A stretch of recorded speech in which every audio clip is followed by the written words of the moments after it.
Sanctions, structural adjustment, and financialization as a weapon.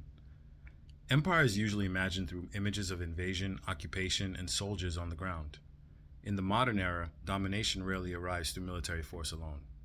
Power now operates through loans, debt schedules, financial institutions, and sanctions regimes.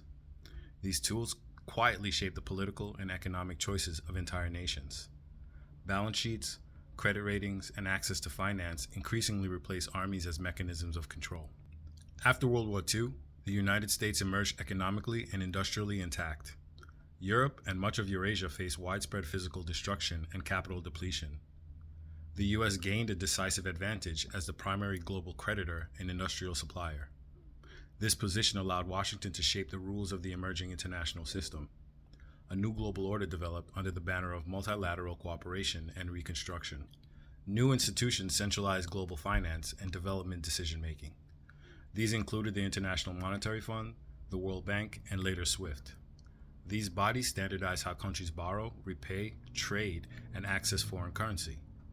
Former colonies retained flags and formal sovereignty. Economic autonomy, however, became increasingly constrained by external rules. Control shaped from territorial occupation to finance governance. Structural adjustment was the core mechanism. Structural adjustment programs were presented as neutral developmental assistance. In practice, they imposed strict economic conditions on borrowing countries. These conditions usually included fiscal austerity, privatization, and trade liberalization. Governments were encouraged to reduce social spending and open key sectors to foreign investment. Development became less public welfare and more about market compliance.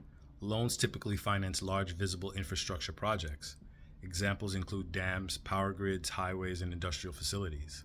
These projects created the appearance of modernization and growth. However, they often generated little revenue relative to their cost, and repayment obligations quickly outpaced national income growth. In Confessions of an Economic Hitman, John Perkins said this process was not accidental.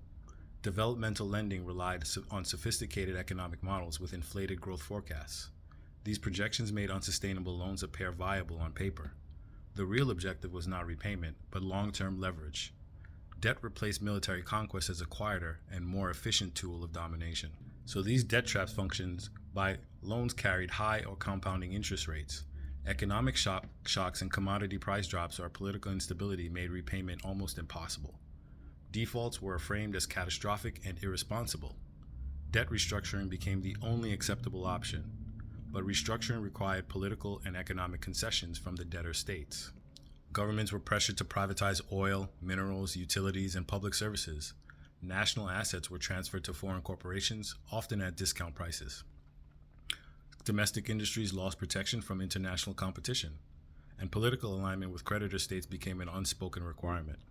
Economic policy space narrowed dramatically. So where did the money actually go? Loan agreements frequently required the use of U.S. firms and consultants. Capital flowed from the U.S. government or multilateral lenders to American contractors. Infrastructure was built abroad, but profits returned to the U.S. economy. The borrowing country retained the debt and long-term maintenance costs. Development assistance functioned as corporate subsidies. By 2004, developing world external debt exceeded $2.5 trillion. Annual debt servicing reached roughly $375 billion. This exceeded what those countries spent on health and education combined.